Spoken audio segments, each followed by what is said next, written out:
Selamat pagi anak-anak. Puji Tuhan, berjumpa kembali di hari ini. Tetap sehat dan bersemangat di hari yang baru ini. Sebelum memulai aktivitas hari ini, mari kita mengikuti renungan firman Tuhan pada pagi hari ini yang diambil dari buku Yesus adalah teman terbaik dan setia yang ditulis oleh Pendeta Marolop Sagala. Judul renungan firman Tuhan pada pagi hari ini adalah Pintu Sudah Ditutup. Sebelum kita lanjutkan, mari kita awali dengan doa.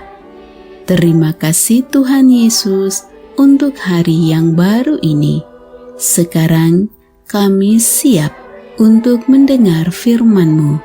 Kiranya Roh Kudus-Mu hadir bersama kami. Terima kasih Tuhan Yesus. Amin. Ayat renungan firman Tuhan pada pagi hari ini diambil dari kitab Matius pasal 25 ayat yang ke-11.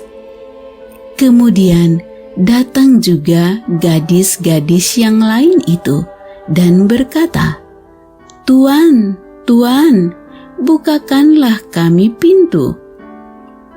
Anak-anak, 5 perempuan muda yang bijak itu adalah umat Tuhan yang sudah bersiap menyongsong mempelai datang, karena mereka memiliki minyak yang cukup hingga masuk di pesta perjamuan kawin.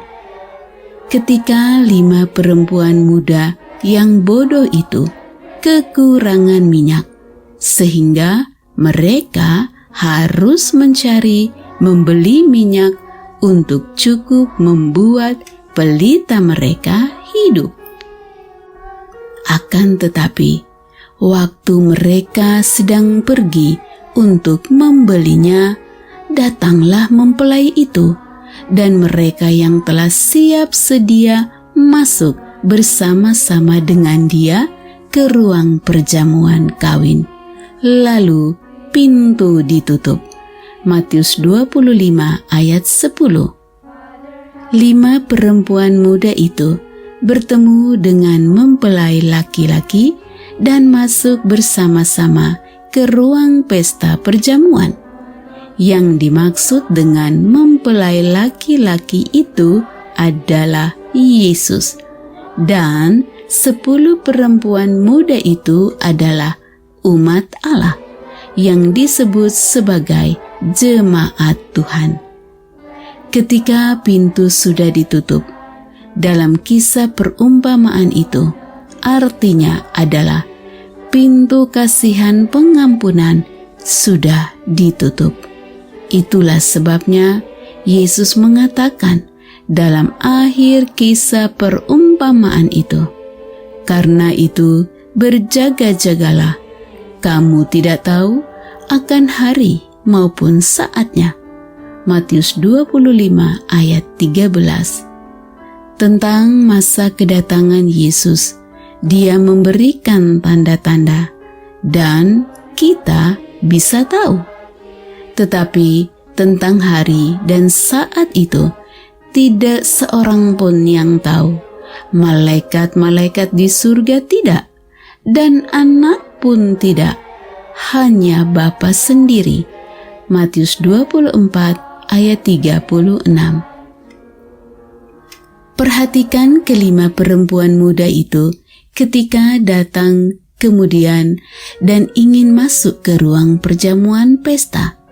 Mereka berkata, "Tuan, Tuan, bukakanlah kami pintu." Tetapi ia menjawab, "Aku berkata kepadamu, sesungguhnya aku tidak mengenal kamu." Matius 25 ayat 11 dan 12. Jawaban mempelai itu sangat menyedihkan bagi 5 perempuan muda yang terlambat itu. Perempuan muda itu menganggap bahwa mereka mengenal pengantin itu, Tetapi pengantin itu tidak mengenal mereka. Pengantin mempelai laki-laki itulah Yesus, dan mempelai perempuan itulah jemaat Tuhan. Ketika mempelai laki-laki berkata, "Sesungguhnya aku tidak mengenal kamu," itu memberikan arti yang lain. Tampaknya bahwa 5 perempuan muda itu bukanlah sahabat istimewa dari mempelai wanita, dan mempelai laki-laki sama sekali tidak berkewajiban atas mereka. Pengantin perempuan adalah jemaat Allah. Itu artinya bahwa 5 perempuan muda itu tidaklah bagian dari jemaat Tuhan selama mereka masih dalam penantian.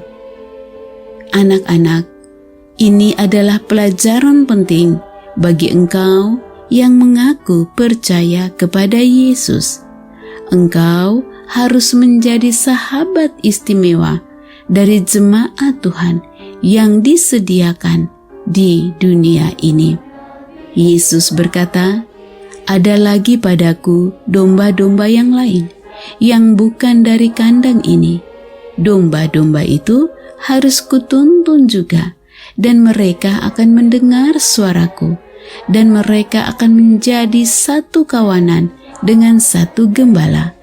Yohanes 10 ayat 16.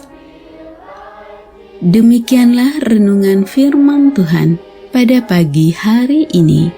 Kiranya Roh Kudus menolong anak-anak sekalian untuk menjadi sahabat istimewa dan bagian dari jemaat Tuhan yang ada di dunia ini, dan mempersiapkan diri kita untuk menyambut kedatangan Yesus yang kedua kali.